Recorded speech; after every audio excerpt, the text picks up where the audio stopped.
Jacob here, Waterproof Records. Yes, we're back in Lazy Pickle Studios, which means I am interviewing a band, and that band is Teen Mortgage. These guys came a long way to sit down here with me today. They're currently on tour. This band is out in DC, but they're on the road, and when I found out they're passing through LA, I was like, I've got to not only take the opportunity to go see them play live, but also I'm hoping I can sit down and meet them both. Teen Mortgage is a punk rock duo, and they've put out a ton of great songs. They got together around 2017, and just this year they released a full-length album called Devil Ultrasonic Dream, and it is awesome. It is time to talk to Teen Mortgage. Let's go. Things are gonna change. I can feel it. If this gonna be that kind of party, I'm gonna... Waterproof Records. Waterproof Records. Waterproof Records with Jacob Gibbons. We're so ready to talk to him, but before I sit down and talk with the dudes, we got to give a shout out, of course, to DistroKid, distrokid.com/VIP/waterproof. If you use that, you get 30% off your first year. So make sure you're using my special code. It literally has the name of the show in the URL. So you know it's kind of a big deal. So you use that link, distrokid.com/VIP/waterproof, 30% off. That's significant. That's not 5, 10, 15, 30. You better take advantage of that. So click on that link and save your money because you need to share your art and vision with the rest of the world. So, but that's enough. We've done the little thing, the spiel. Now it's time to get to the fun stuff. Let's get to Teen Mortgage.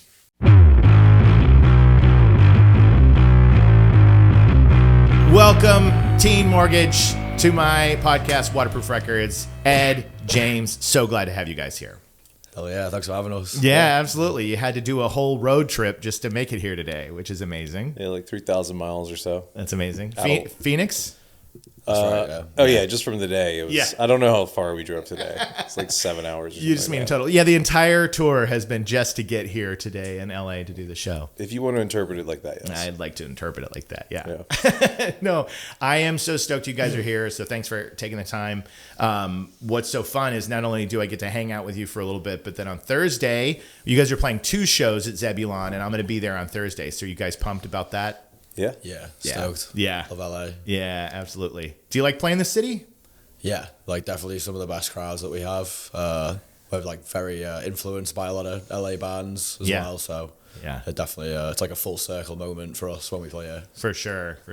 So home base is DC or DMV, as I saw, which I wasn't familiar with that term as somebody on the West Coast. Yeah. I didn't know DMV, DC, Maryland, Virginia. We're educating the populace. Yeah. So now for everybody, DMV is what they say for that area because everything's all very close together. Yeah, and DC itself is like really small. Sure. So like the scene more encompasses the surrounding area. Yeah. You know, it's just like the venues tend to be there. Yes, absolutely.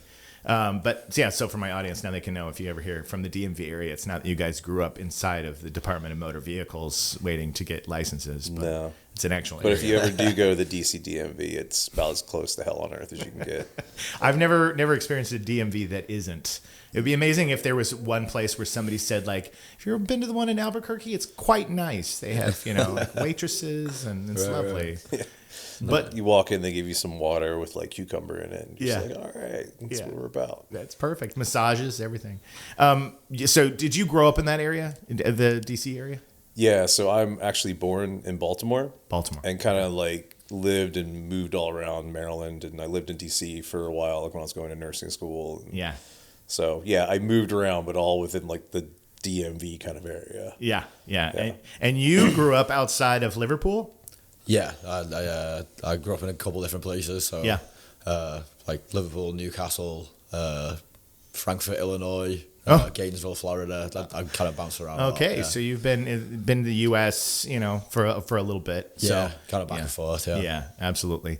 But you guys started the band in 2017. Yeah, that was about the time. Yeah, like kind of later end of the year. So we started playing. No, wait, it was like So 2016, Right, you're right. 2017, like first or second week we were out playing. That's awesome. Yeah. And that's all from a Craigslist ad that you put out, right? That's right, yeah. That's the amazing story. The internet bringing people together. It's Yeah. remarkable. Men seeking men. Yeah. Casual encounters. Yeah. But I was going to say, yeah. So, but from putting something in Craigslist, did you have people that answered the ad that just weren't a good fit? You know, that like showed up and they were like, "Is there furniture here?" Or just confusion? I think the thing in the area we live, there's a lot of like, there's a market for cover bands. There's a lot of like, you know, very little towns with little pubs, and they want to hear covers. So you kind of get a lot of those kind of guys on Craigslist looking for people to play with. So definitely ran into some weirdos, and like I remember one in particular. There was one guy, and he kept talking about how he had like all these different snare drums. Yeah, and I was like, "But how does that benefit us?" So, you know what I mean? Like, and then he was talking about. I said to him, "Can you send me a recording?" And he said, "I'm waiting for the perfect, you know, moment to do a recording." It's like, wow, this is like not adding up very well. Yeah. You know? Well, what was it about Ed that you were like, did the room slow down and fog filled the space and it's just one look? Yeah. Just showed up, I guess. Like I showed up with my pink drum set and he was like, all right, this is solid choice. Yeah, pink furry drum set. Pink furry drum set. That's amazing. Yeah. Do you still have it? Yeah, it's on tour with us right now. Oh, amazing. Thing's ancient and it's you know, it's a piece of crap, but it's my piece of crap. It's your piece of crap. Yeah, honed it. Yeah. You know, it's got years on it. Yeah. Yeah, that whole thing happened so far, like beyond the expiration date for Craigslist. Yeah. That, you know, we were kicking around the idea of like, you know, not like getting a bassist or something like that in the earlier years. And I was like, I don't think it's going to be repeat.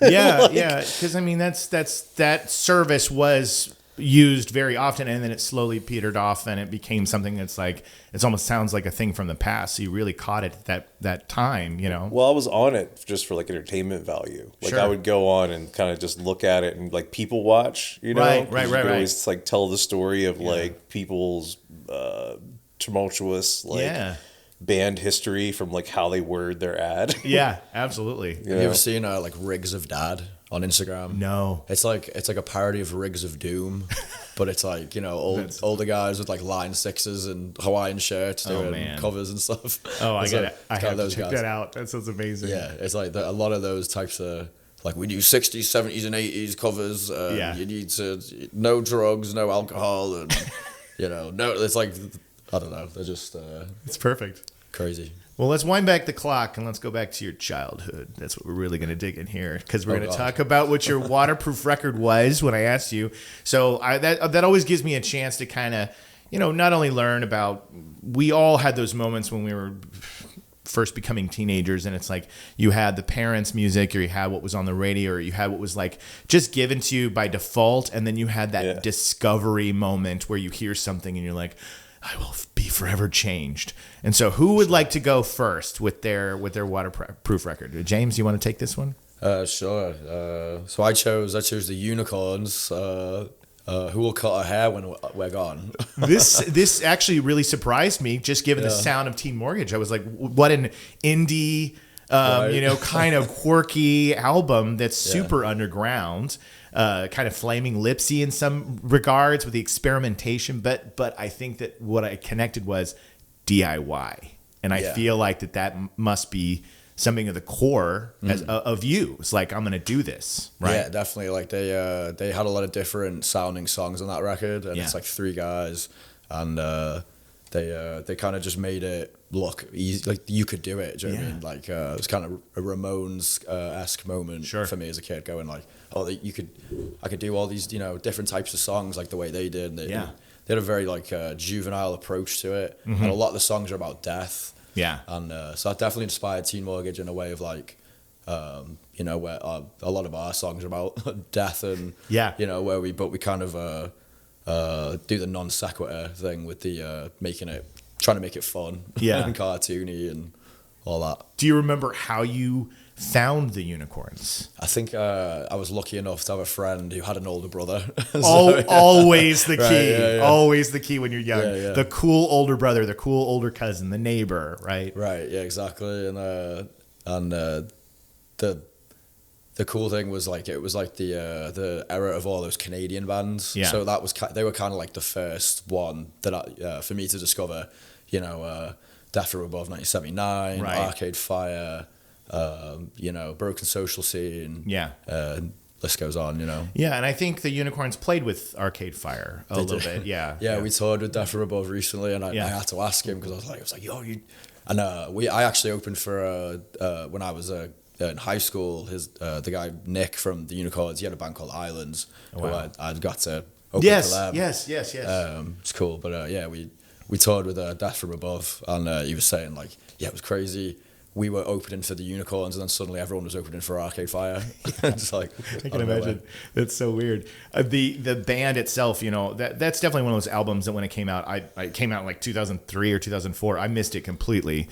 And when it arrives, you're kind of like, why did I miss something so important at the time? And you look at the kind of the timing of your life and what was going on. And I was like newly in Los Angeles. I had just arrived. It was like a very early establishing time in my life, but it's something I learned about later as this kind of, you know, indie, really, really powerful, influential album for a lot of people. It even got a shout out on that TV show, How I Met Your Mother. I don't know if like, there's like a scene where Ted Mosby was like, you have the unicorns, yeah, you remember color that. hair. Yeah. So I feel like they had like a surge in listenership after that happened. But in 2014, I think they split up, and there's just no sign of the Unicorns again. I don't think, right? They all wanted to do like different projects. But I think by the time they did a reunion show, I don't think it was quite the same feel as it was. I think it was very much like a moment in time. It was of its time. It is, and sometimes you got to respect that, right? Like it's that it was an important thing to do at the time, but it's like, let's not rehash it over and over again. So, but how do you think that really? Being that you discovered it at how old do you think you were when you first heard it? I was in like 8th grade. Yeah, that's the moment. Yeah, definitely. Right. Yeah, I was getting into like songwriting as a thing. So I was like really into the Beatles, and then like Nirvana and Ramones and stuff like that. Sure. And then more garage rock stuff, and it made it seem like I could write like Abbey Road. Yeah, like the of way course. they did it. Do you know what I mean? Of course, yeah. It made it seem accessible, right? Yeah. It's like this sounds amazing, and it seems like these guys threw it together on their own, and so that has been a part of your ethos, probably. Why it's like, I'm gonna make this happen. I'm gonna put an ad on Craigslist. I'm gonna find this guy. I'm gonna be in a duo. We're not gonna have a bass player. We're gonna keep moving forward, and it's continued to work for you. So that's awesome. Yeah. Exactly. Yeah. That's great. Yeah. Do you feel the Unicorns ever touches into your songwriting now? Like, do you feel those things coming back, even though the styles are very different? But I would say, like, do you find it comes in anywhere where you're looking at things? Yeah, totally. Like a song like, Party that we just put out. Yes. Where it's about like the military industrial complex, but it's got this like major key, very upbeat thing going on. Yeah. And so that's definitely, I would say, like a subconscious influence on that. Yeah. Where it's really fun music, but then we're talking about like death and shit like that, and that's and the Misfits kind of play into that idea as well. Absolutely. Yeah. And I saw the video. Party's the one that's got all the monster horror kind of things, puppeteers type stuff. It even looks like there's Castle Grayskull in the background there a little bit, but it's got this whole 80s aesthetic to the video, and I was like, this is so fucking great. Yeah, I love it. Yeah. I was wearing chainmail. It's amazing. Heavy as shit. Yeah, it's so good. What a tangent from Waterproof Records, but like, what inspired that to be the look of the Party video?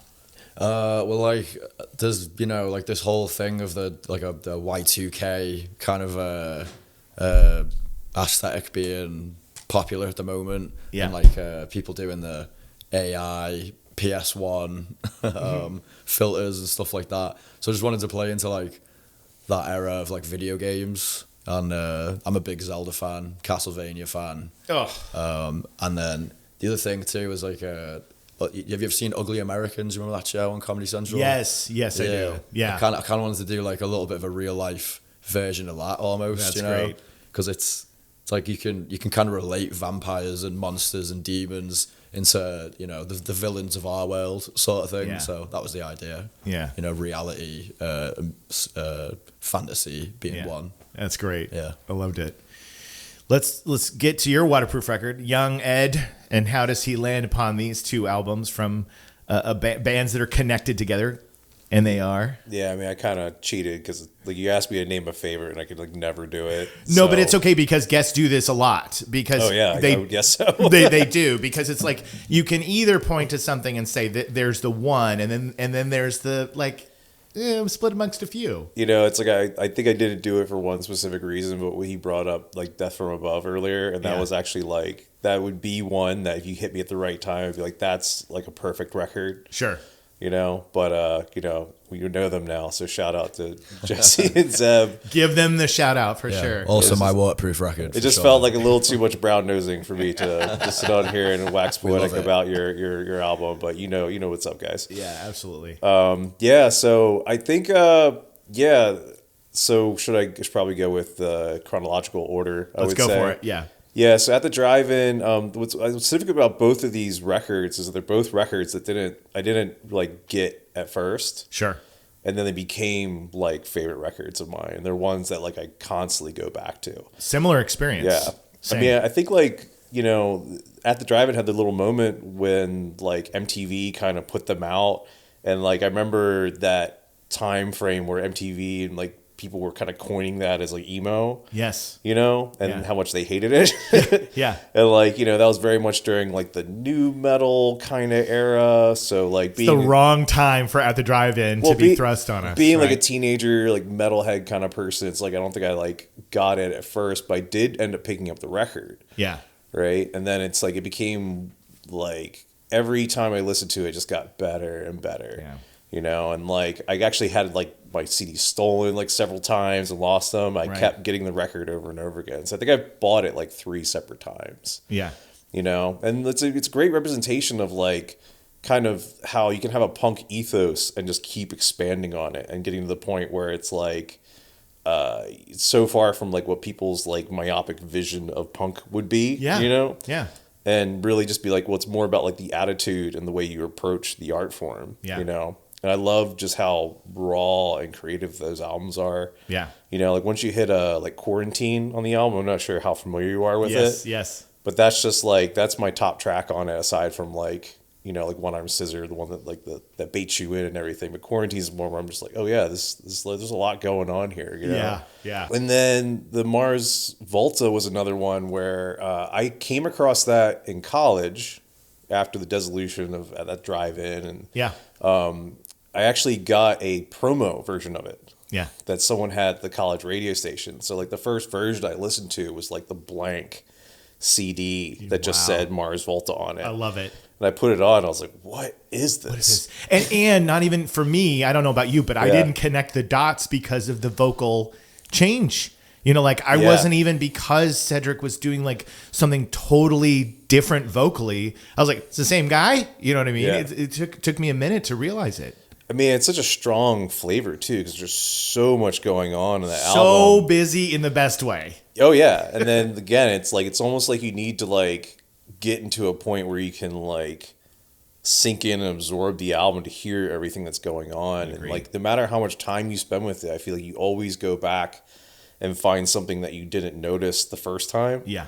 And I love that like it's this crazy like prog Latin fusion record All over the place. but it's related because it still has that like punk kind of attitude towards it, you know, although really it's does. kind of gone full out into like borderline virtuoso or just straight virtuoso like instrumentation.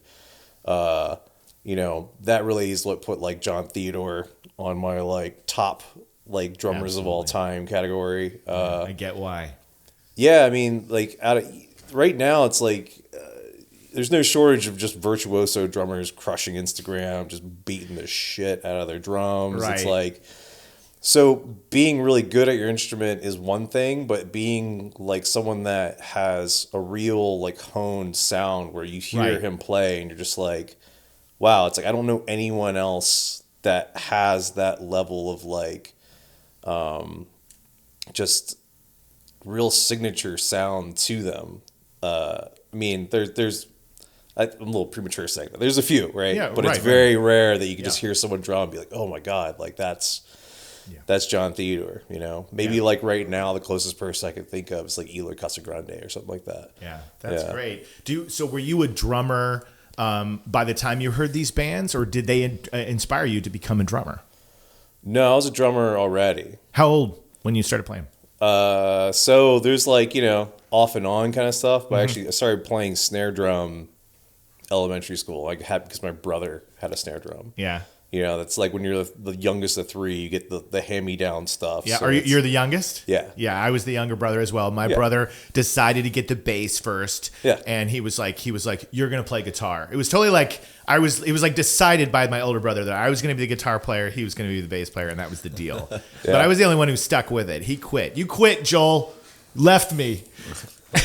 So I probably had a hiatus until high school, and really the way I started playing drums again was I had two friends, Kai and Jerry, that were starting a band, and they were like looking for a drummer. Right. And I was the closest thing to a drummer. Yeah. Because I could play snare, so I went out and bought a kit and joined a band before I knew how to play kit at all. That's like, awesome. I couldn't cross my hands or like anything really. Yeah. So really just and the drum set that I bought to do that with is the Pink Fuzzy drum set. Really? Yeah. That was the drum set you bought? Where What- did you find this? I love it. Hand-me-down store sometime, Incredible. like when I was in high did it. school. He upholstered it. I thought maybe you found it as that. No. So I Like it was bought- destiny. I was like I talked about you guys meeting. He sees this pink fuzzy thing. He's like, oh, yeah, like the jukebox hero moment. totally. Got stars in his eyes. Wayne's World with his guitar, with Yeah. the, like, will be mine. Oh yes. It shall be mine. No, like it's gone through evolutions. When I bought it, it was just black, like piece of crap drum set, like with the hardware that like I blew apart within like a week. Yeah, sure. And then it became my sticker collection.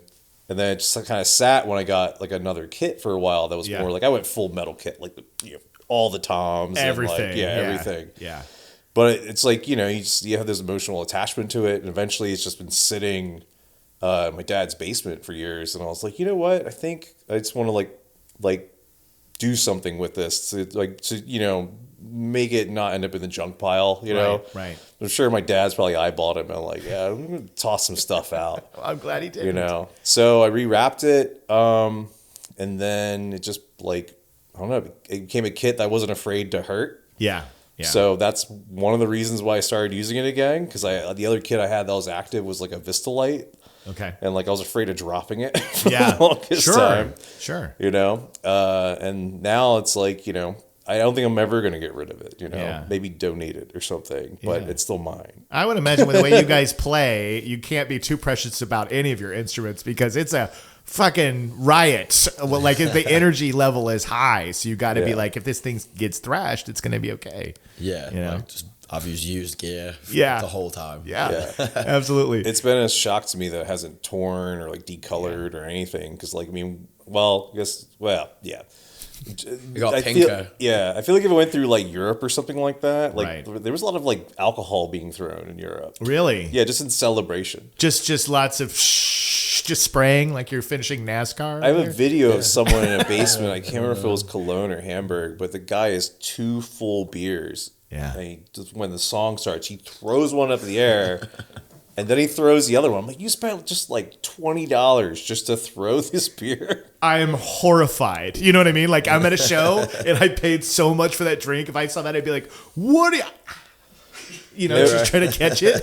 Yeah, it was one of the top shows of that tour. We blew the circuit breaker. Oh my God, that's amazing. It's amazing. Yeah, it's the best. Like, it's the most satisfied I've ever seen a crowd for us to not finish the set. Yeah. They were just like, lights went out and it was... That's amazing. That's amazing. Well, you touched on something earlier that I think is interesting. I'm curious about both of you. You talked about these are incredibly skilled drummers. Mm-hmm. And when we're young and we're starting our instruments, right? It's like we kind of idolize the fancy, flashy players, like the technical skill, because you're like, that's one day I want to be that good. But that kind of washes away as you get older, I think, a little bit. Like when I'm a kid and I first get my guitar, I'm seeing videos of Vi and Satriani, and I'm like, or Yngwie, and I'm like, someday my fingers shall dance across the fretboard like that.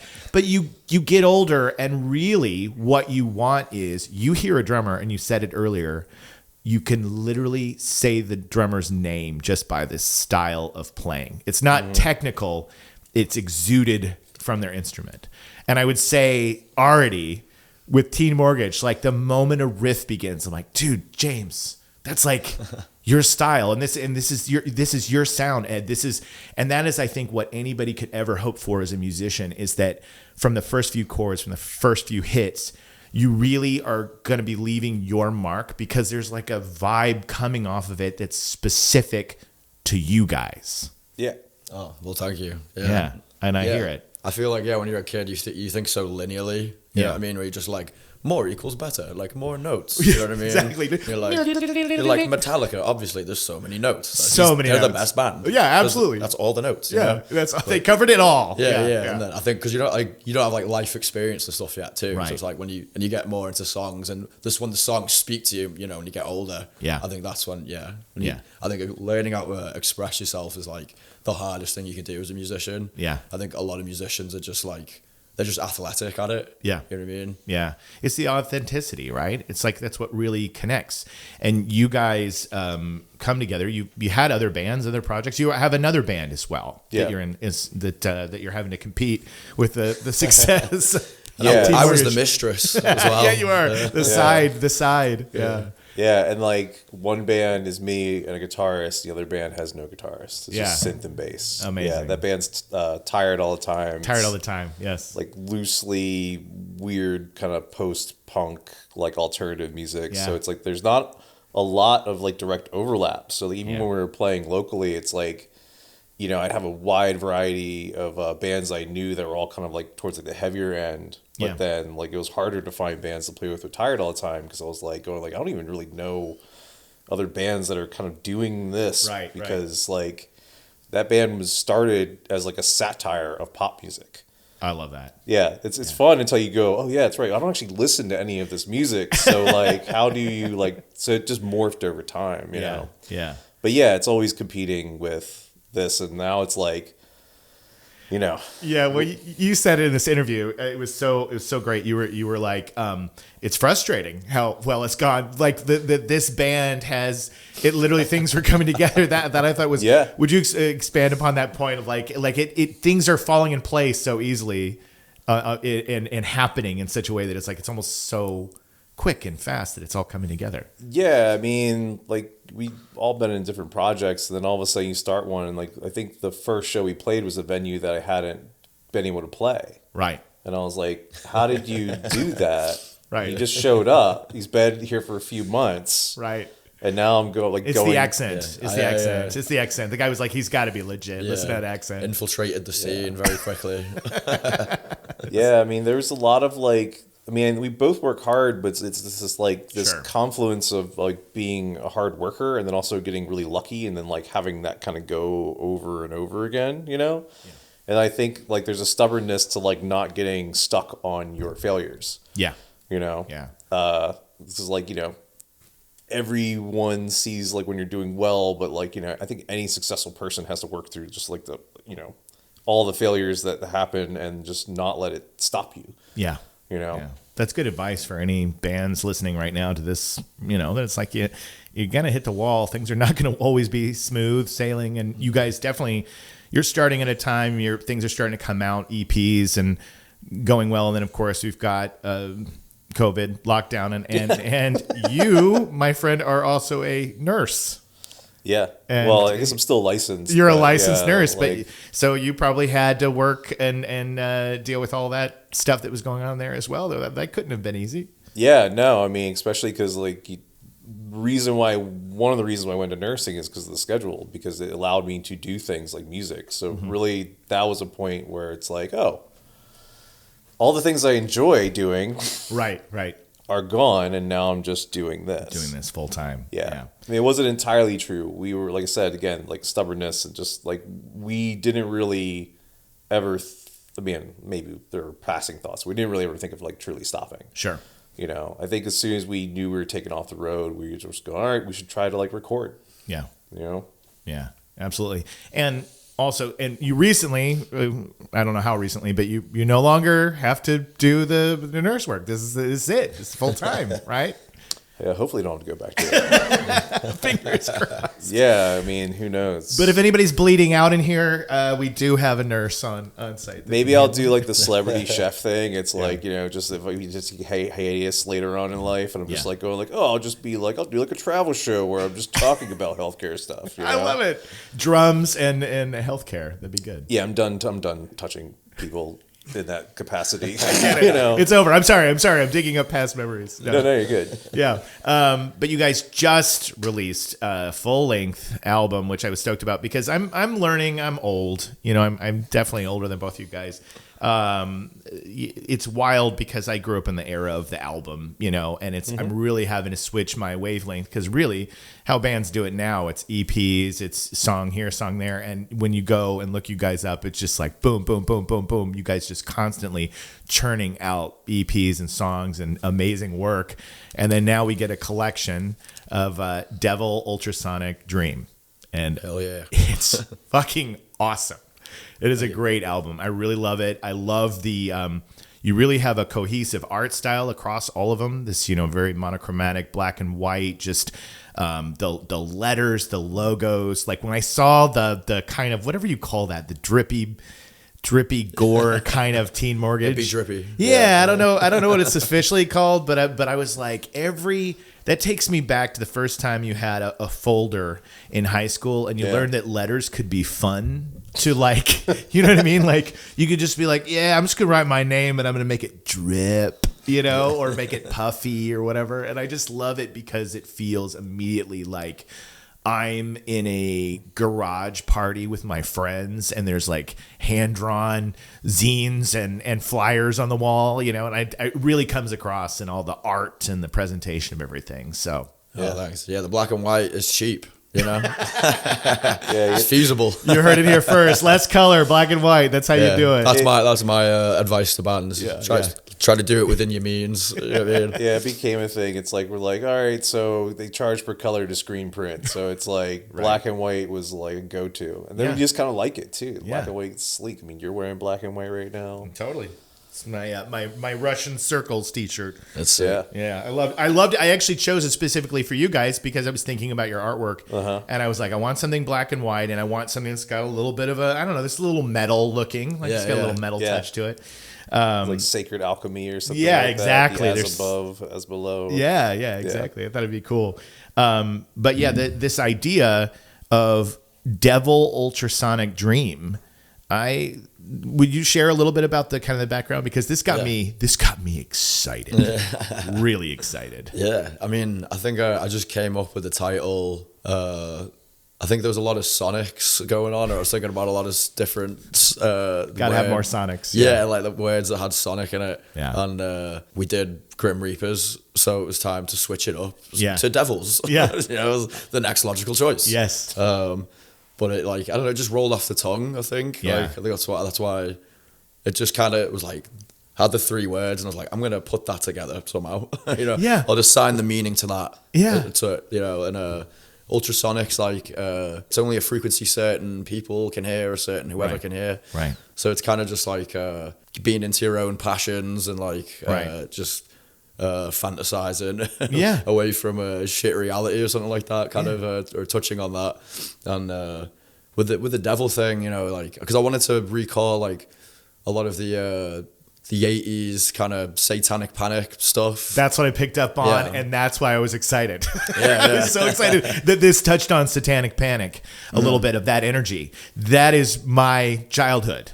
I grew up in Oklahoma, and my brother and I would get in trouble for the metal tapes that my mother would find, and so I lived in these religious Christian households during the satanic panic. Yeah, and it was a wild time. I don't know if either of you have. Did you ever see that? I think it was a Harmony Korine film, Until the Light Takes Us. Yes. Where they kind of break down that it's like they just you go through the history of like black metal. It's like that was a totally different movement, and that the whole like Satanism thing was just kind of projected on it. Yeah. And then it got kind of absorbed by like some of the black metal bands. Yes. Just through like this like reverse assimilation. Yeah, it is one of those things that was so real and it was such a huge part of my childhood that like when I make videos sometimes about like this about Slayer or this about an artist, and I'm like, if my like some of the things I always joke about when I make videos is like Megadeth's "Go to Hell," which is on the Bill and Ted's Bogus Journey soundtrack, and I made this video about how like if my parents would catch me, and there's people in the comments that are just like, "Whoa, what's the big deal?" I'm like, dude, you have no idea how scared parents were back then for no reason, you know. And like it's, I think looking back on that and then kind of thinking about what we've got going on now with the Trump administration and kind of like the theocratic fascism kind of rising and like, just like white people getting really fucking weird. It's like, it's just similar, you know what I mean? So it's kind of, I'm just trying to draw attention to like, it's just like all a joke, Yeah. It's like, what are we doing? Yeah. You guys, that, so the idea of Devil Ultrasonic Dream, this kind of, it just made me feel like this is the forbidden fruit that, this album is like what you need to have right now. If the world is telling you no, this is yes, and that's what I felt behind it. And then when I first heard your band name, when I heard Teen Mortgage, I was like, that's genius. The first song I heard of you guys was Tuning In. Cool. It was sent to me. I got to give a shout out to nice. That was a good I got like a good can open. Damn. No, it's good. It's like in the back of the classroom. Hell yeah! Did you crack that open in class? Just trying not to stone cold it over here. Yeah. The drummer of Shiner, Tim Dow, he's the one I got to give him a shout out because he's the one he texted me tuning in, and he's like, "You got to check out his band." So he texted me the song, and I was like, this is great. This is really, really good. And then as soon as I heard the name Teen Mortgage, I was like, mortgage, this idea of a contract of payment of something that you're locked into for 30 years to pay and to be giving that to somebody who hasn't even entered the world yet. I was like, I get it. And so is that kind of what was meant behind the decision of calling the band Teen Mortgage? Yeah, totally. Like I think I was just going through that. Like I was getting out of college and kind of just feel like finding my way. Like I'd been living in England, and then like it was when I met Ed, kept coming up with that name. Yeah. So I was like, I didn't know how anything worked in America. Like didn't know how credit worked and stuff, Sure. So I was, and then there was like a art installation that. It was in Banksy's show Dismaland. I'm forgetting the name of the original artist, but it was called Pocket Money Loans. Mm-hmm. And so like pocket money's like allowance, and so it's like they were giving kids loans, basically like children loans. So it's like the next step up from that is a teen mortgage. Oh yeah. So I was like, that's what I need as a like realistically. Teen Mortgage. Yeah. But it immediately gives you this visual of like a noose being put around a young person. Like you're being bound. You're tied into the system. And Absolutely. so that really was something that connected. And I just and then finding out you hear the song Tuning In, look you guys up, and I see there's two guys. It's duo. There's no bass player, and you've figured out to do something quite clever when you play live, and that's a splitter for your pedal, right? That's right. Yeah. Yeah, got the micro pog octave on the bass amp to get to way more low end, and then I get the high end from the other side, and it sounds really big. Yeah, it does. It sounds. I'm excited to hear it in person because I've seen just videos of it, but I'm excited to be there and actually experience it. But that's really necessity is the mother of invention, right? It's like you guys realized. What you had going on was working really well, and adding a third might, compromise that a little bit. Totally. Part of the draw to joining the group was just one other person. So easy, right? Yeah. Just two of you load in a car and go. Because you think about it, if you're like in a 4-piece band and it's like, you get offered a show, right? And the one person can't do it, the drummer can't do it. Maybe you can't do it. Totally. But it's like two of us makes it easy. One car on the road. Yeah. One hotel room. Yeah. So easy. I'm damn sure it was a benefit for like the first couple of years of the group because like we were both. You would message us. And we'd probably get back to you within like 20, 30 minutes. Yeah. And be like, we can do it. So accessible. Yeah. Yeah, we're economic. Yeah, economic. But then you get used to that's how it is in the early days. First of all, you guys are not. This has all been unsigned. This is all on your own. We toured with these bands. I know that is the first. Without being on a major record label. We were on King Pizza Records, which is mostly our friend Greg Hansen. Just Shout out Greg. Yeah, shout out Greg. Shout out Greg. Way to go, Greg. You did it. Hell yeah. Running this record label out of his apartment in Brooklyn. You know, he's actually said like one of the reasons why it was a tape-based label, aside from the economics of it, was just like, I don't have room for vinyl in my like apartment. Right. You know, Right. Well, so for those listening, Ed pointed to behind him. You know, if you're only listening to the show, he pointed to, I have Siamese Dream, Smashing Pumpkins behind them, and I also have Weezer, Pinkerton. Those are the two albums he pointed to because these guys toured with Weezer and Smashing Pumpkins over across the pond, right? It was in the international shows that they did last year. That's right, in UK, yeah. Yeah, that was amazing. How was that? It was like, it was very surreal. It was super weird. Yes. Well, it was obviously cool. Yeah. It was like, you know, like in Talladega Nights when he's doing the interview and he keeps raising his hands up. Yeah. It's like one of them all the time. Yes. Looking at each other like, what's going on right now? You know what I mean? yeah. I mean, the whole time. And then, yeah, like, you know, when we showed up, everyone's like going like, oh, you're going to see them? I'm going like, I don't really know. Yeah. You don't. Because it's massive backstage, you Oh, of know, course. it's like you can be like in a totally different wing Yeah. of an arena, you know, Absolutely. and you're not going to like, a lot of the nights you wouldn't accidentally stumble into like the Pumpkins dressing room because you had to go through like production first. Sure. You It's know? not like there's a team dinner. It's not like, all right, everybody, Weezer, the Pumpkins, and Teen Mortgage going to a meal before the show. It's never the first, like every time there's on a tour, it always takes a few days before you really sink in and get to know the other bands. Yeah. I think just across the board. Yeah. So the first day, just figuring things out. And like, Yeah. that's kind of the vibe, like the when we showed up, is that's the tour, that's two massive bands and their crews, like, just getting the general flow, and then we just show up in a van, which is less space than catering took up. Right. You know? Yeah, but we did have a dinner with them. They took us out to dinner. Hey! Yeah. All right. I hope they picked up the tab. It would be really rude if they were like, hey, we'd like the unsigned band that's done this on their own to get the bill. You guys got this, right? Pick up the bill. It was like so many people there that I was too, like, we was a sushi spot and I was like too afraid to like ask for anything else. So I just, like raw dog the sushi, no soy sauce. Just like, I'm having a great time. Yeah. I'll eat whatever they put in front of me. Yeah, totally. That's amazing. So the story is Billy Corgan chose you guys. That was his selection, right?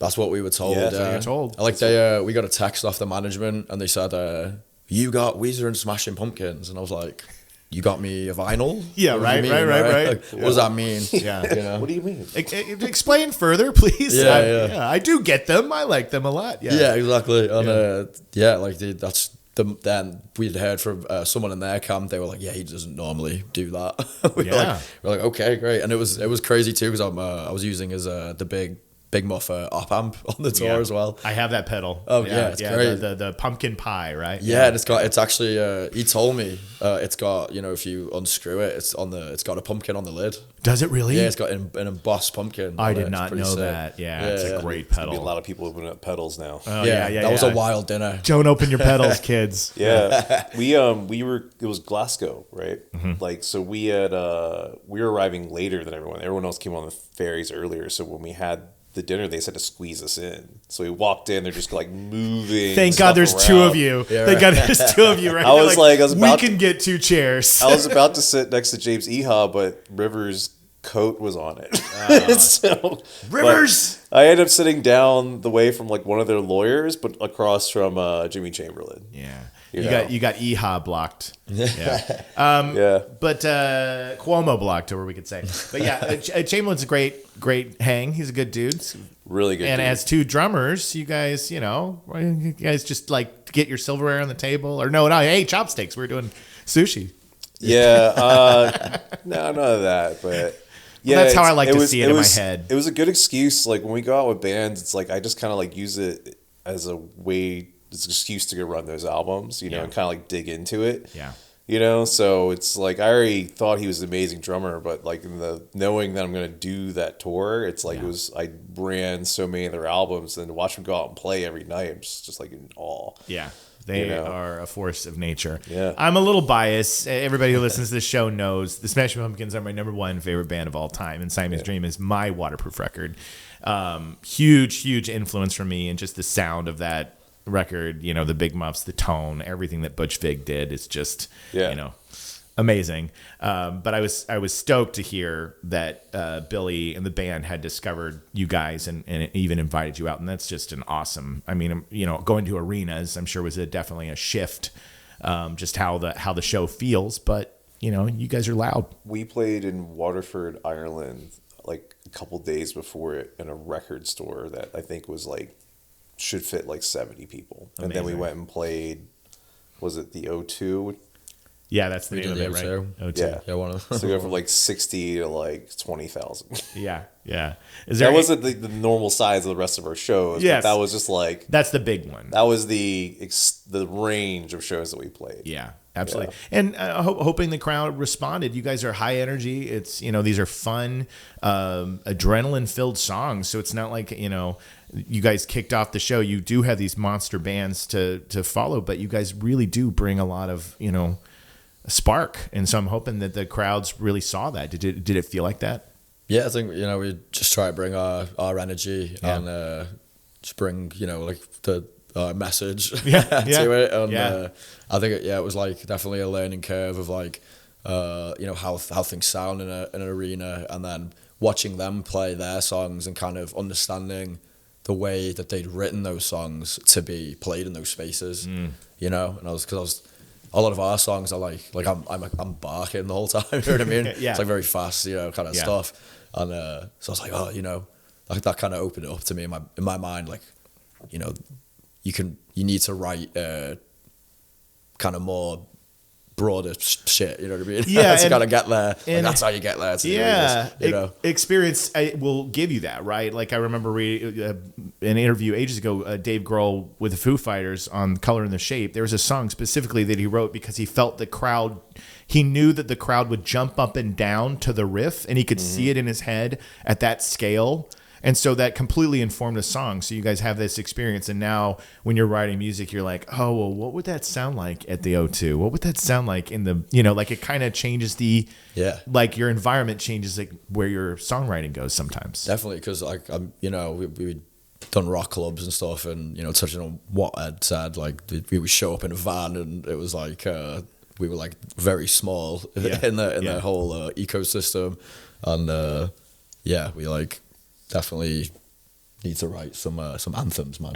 It's time. Yeah, I mean, at least it's not a departure for us. Like he's like from the very beginning of the group, there's always been that like attention to just writing a really good like standalone song that has hooks and absolutely like this very tangible element to it. Yeah, you know, and it was a conscious decision, I think, between the two of us, because even though we cut the project a little harder, a little heavier, like once we started really working together, it was like always like we want to kind of keep that as a big focus of it. Yeah, you know? Yeah, absolutely. Was there any other major thing that you learned from that time playing with Weezer and the Pumpkins, from seeing them perform, that you were like, oh, that gives me something to think about? Yeah, it's freezing cold on those stages. I'm not sure if it's like that for everyone. When you're the opening band in an arena and they're about to put 20,000 people in it, I think they just turn the AC on. Yeah. So you sound check and it's fine. You go out, it's freezing cold until 20,000 people get in there. Yeah, that makes sense. Yeah, I learned because I went out there the first night, like I'd usually go out, and I was like, it took me like 5 songs to warm up.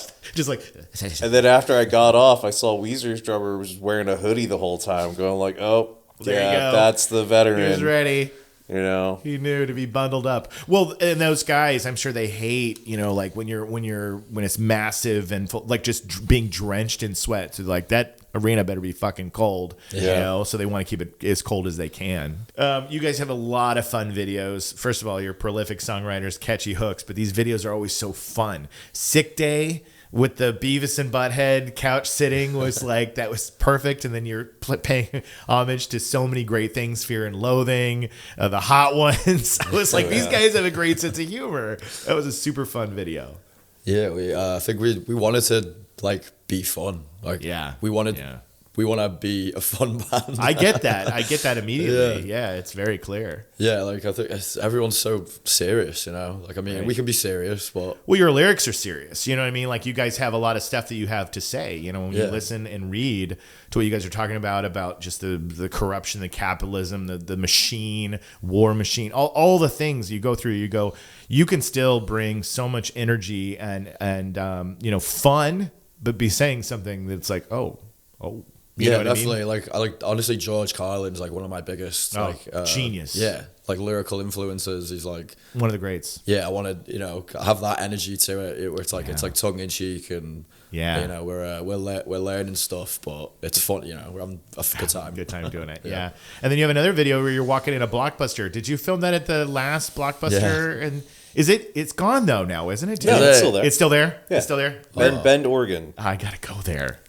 Yeah, dude, it's trippy going in there. Yeah. So I'm so glad that it's still there because somebody probably told me incorrectly. They're like, oh, finally the last one bit it, but it's become such a place that people love to go visit now. That's probably what's keeping it going. I think like they get by the main income is like people going in and buying like Blockbuster. I would. Yeah, I mean, I got like I got the sweatpants. Yes. They got good merch. They got good merch for sure. Yeah. It's very good merch. I mean, that whole video was shot on our phones. Really? Yeah. And like we were talking about it, like I would say, oh, we shot on like no budget. And then he pointed out, he's like, we did shoot on tour. So technically it was more like ghost kitchening the budget. Because really we probably spent thousands of dollars just going around the country. Because like we were in... I don't know, so many different locations. What's the dinosaurs out like where they film Pee-wee's Pee-wee's Big Adventure when he's on the road trip and he like looks out and he's there. We went Burnside in Portland was another location. That's amazing. We were like in Orange County on the beach. But the Blockbuster, it was like I remember we walking around doing I think we take the lip sync because it was so awkward to do that, and he was like going, oh no, they're gonna kick us out. It's like no, we'll just do it done quick. Yeah, and it was fine. But. In the world of TikTok, everybody's used to it now. You look around, you just see everybody lip syncing everything all the time. That's how I felt. I was like, I'm like the person I hate right now, doing like influences on the wild type thing. And then shout out Yang, Ed's wife. She filmed it. She walked backwards with the phone. Oh, that's great. She killed it. Crushed it. Yeah. Shouts out Yang. Yeah, it's perfect. Shouts out Kelsey. I whenever anybody refers to me as they go, well, you're an influencer, and I'm like, oh, please don't. I just make silly videos. I just make stuff about that I love on social media. I don't ever want to be known as an influencer. But yeah, so now with this album out, which is really exciting, you guys are on tour. Just I don't know what are you guys wanting to do next? Like, what's the thing that's on the horizon that you're like, I really want this to be the thing that we do, or are you just kind of doing one step after the other, and then it's been that way so far? I mean, I think we're definitely, we've got a lot of touring ahead of us, and so we're just kind of eyes on the prize, trying to stay consistent, play really good shows, and have a good time. I think, I'm like. We've only just put this album out, but I'm already going like, oh, I can't wait to do another album. Yeah, definitely. Yeah, the same kind of feeling. Like every time you like the album, even though you're going out and you're playing the shows, like sometimes they become like compartmentalized in your head. Yeah, and it's like there's an addiction to finishing it. Like I don't like. This is the only album I think we ever did. We did it with Kenny Eaton from Mystery Tone Music. We worked with him a bunch in the past. Shouts out Kenny. It's the first album that we did with a budget and time. Yeah. And it's like, usually whenever I've done an album in the past, I always feel like it wobbles into place and you feel differently about it. You get kind of like sick of hearing your songs sometimes. You start like having all these different things to different mixes. And this whole album just kind of felt like it was just like building. Yeah. And it just kept getting like more and more formed. Like you were like sculpting out of marble or something like that. Yeah. But yeah, when we finished it, I'm going like, oh yeah, the next album is the one where it's like we're just doing this. Yeah. So we can just dedicate our time to doing it. Be like, oh, this is your job. Yeah. You know? Absolutely. Well, when I was going through one more thing that I wanted to cover, because I know I've kept you here for a little bit, but Oligarchy, different sounding, very different. And I heard there was a little bit of a drum and bass influence on that. Yeah, totally. I mean, that's probably not even the only song. I mean, it's very obvious on that song. Yeah. That's one where I think if you play, like when it started, I was like, oh, like it kind of took me by surprise because I was like, this is kind of a different beginning to the song. It just, you know, you could hear there was a change there. Yeah, we had a 606 on that track. I mean, we recorded it one time, and it was like just us doing it like as a live band, and it just didn't feel right. Like it wanted to be that kind of more new wave, sort of robotic sound like that. Yeah, and like I mean, I think drum and bass, like a lot of those guys have like better energy than rock bands, like modern rock bands anyway, you know. I just experienced my first ever last week, so my knowledge of anything in electronic, you know, music is very limited. But I got brought to go see Goldie. Oh, sick! Okay. And it was live, 2 drum kits, 3 keyboards. He literally like a conductor went between all of them, and I was like, what am I witnessing right now? And it was unbelievable. That's what I love about like that era, right? Like where it was like electronic music was kind of more like DJ based, right? And there was like a more of like a tangible element to it. It's like one of the best like junctions of taking something and it being electronic, but there was still like these humanization elements of it. Yeah. You know, there's again like a little more of like a punk element like to Prodigy. it. Yeah. All the big B electronica, like the trip hop stuff, where it's like you had like the humanization element, but it was like snapped into like a repetition, so it also had like the mechanized kind of feel to it. Yeah. It's like I love that stuff. Oh, dude, Portishead live at Roseland. Phenomenal. Like, unbelievable. Portishead, Massive Attack, you know, Tricky. Though, so what was wild, and I'm curious as to your experience. I grew up with, you know, the trip hop scene, and then of course like Chemical Brothers and Underworld and all these bands that would end up on film soundtracks. You know, you get like Train Spotting, whatever, it's on there. Yeah. And I enjoyed it, but what I didn't understand at the time was I was listening to it like you listen to pop or rock, looking for melody and whatnot. Yeah. It wasn't until I was at this show, Goldie's show, that I really realized I was kind of interpreting or experiencing it incorrectly, as in I was not letting the repetition and the rhythm kind of impact how I felt physically, not paying attention for melody, but like it's the funk. Yeah. It was like rushing through my body, and I was like, did I just figure out how to listen to this music for the first time at my age? You know, but it was a huge moment. You know. Yeah. I mean, it's like the same thing with James Brown, and you know, it's like it's in your body. Yeah. It's just that like that groove. Yeah, you get hypnotized in the groove. Yeah, you get hypnotized in the groove. Yeah, like I think like shoegaze kind of has that a little bit too. Yes, you know what I mean? yes, kind of trance. Yeah. It's just repetition's cool. Like Andy Warhol, that's cool. You know what I mean? I don't know. Yeah, stoner metal, like same thing. Where it's just like it can be very like homogenous across an album, but it's like that's the point. Yeah, it's like you're supposed to get like you know, put on a sleep record and just be like 20 minutes of just like droning guitars or like and then go see him and just be like yes. I made the mistake though. I posted a video about like, oh guys, I had this great moment, and I called it EDM, and I have not been. I've been getting shit, just so much shit from all these fans. Are like, you can't call it that. Like Goldie is drum and bass. He's like the original guy, and I'm like, I'm sorry, I didn't know. You know, it's like it's if you don't know the scene, you know, like if somebody came and saw you guys and they had no punk background or any understanding, if they incorrectly genred it, it's like don't worry about it, right? Like they're just figuring stuff out. They're just having a good time. Yeah, man. They'll be like, get people. They'll be like, oh, do you guys like Royal Blood? And I'm like, fuck no, I like Royal Blood. It's on the record now. Oh yeah. Shots fired. Now shots fired. It's a full on beef now, guys. We got East Coast, West Coast. Do I look like I fucking like Royal Blood? Come on. I love it. Well, you guys have been such good sports to come on here. Thank you, because I just, you know, loved getting a chance to sit down with you. I'm really stoked about hearing you play. And if anybody, just if you were only had a passing second to give them kind of a glimpse of what Teen Mortgage is, like if you were to go hit play, what would that song be? You could take. You want to take One your of our choice? songs? Yeah. Oh man. It's tough. Yeah, I don't know. I mean, 'Cause they're all let's, great. Let's go with the cheap pick, right? Okay. Like, we'll say Swass. That's Swass. been the intro for like so many people probably Yeah. up until this era, Yeah. right? It's Okay. like I think it's been our number one streaming track for years now, Right. You know, it's a good representation of like everything that like you would get in a sample Right. of one of our songs, you Right. know? But this album's going to surpass it. yeah, I was gonna Box, say, go spin on party. new stuff. Yeah, go make everything off of Devil Ultrasonic Dream. Make it just rise past and make them hit. Yeah, I would say parties are Party. that's our mission statement. You know, man. forced to work, but I'm born to party, man. Yeah. You know, that's There it. we go. There we go. Forced to work, but I'm born to party. When I saw that, I was like, fuck yeah. As I go to work the next day. Oh, yeah, exactly. Yeah. That's great. Well, thank you so much, T Mortgage. Thanks for coming by.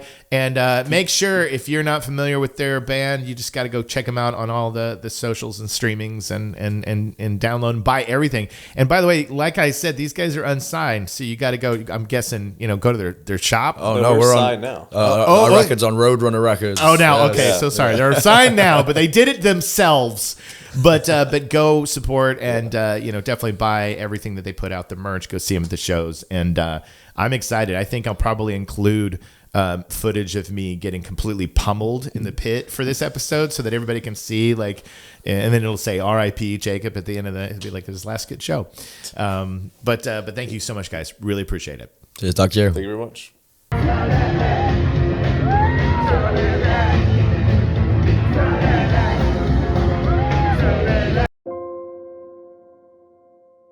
Dude, I love this. I love what I do. This is just the best for me. Every single time, I'm waiting for that time that I have a band come in and I have that Nardwuar interview with like Sonic Youth or whatever, where they're like bullying him or something. One of those situations where you're like, wow, that went south fast. It hasn't happened yet, so I'm not wanting it to, because all of these interviews are going so great. These moments that I get to sit down with these bands, and when they leave, it's like, all right, when are we hanging out again? And I'm loving it. Every minute. This is McDonald's. I'm loving it. So thanks again to Teen Mortgage for coming onto the show. That was so cool. And huge shout out to Pantheon Podcast for being the reason that I can play clips of their songs in the audio version of this. So thank you. Pantheon is the biggest music podcast provider out there, and I'm so grateful to be part of their network. So if you're watching the show, you'll see that like we talk about songs and whatnot. I don't get to play those clips on the YouTube version, but if you go listen, I do sneak some clips in there, and that's a whole different listening experience. So if you want to check out the podcast audio version only, you'll get to hear some of the bands they talked about for inspiration, and also some of the songs, so you can get a feel about why you've been missing out on Teen Mortgage. And don't forget to use the distrokid.com/VIP/waterproof link to get 30% off your first year. I know you're working on a number one hit right now and you want to release it in the world, so you got to use a link, because then you'll save 30%. Just see how much these guys had to do on their own. You're doing the same thing. You could be in Teen Mortgage next. Well, not in Teen Mortgage. You could be the next, I don't know. You know what I'm talking about. Thanks for joining me again. I had such a blast with those guys today, and thanks for hanging out with me here on Waterproof Records. I'll see you next time. Things are gonna change. I can feel it. If this gonna be that kind of party, I'm gonna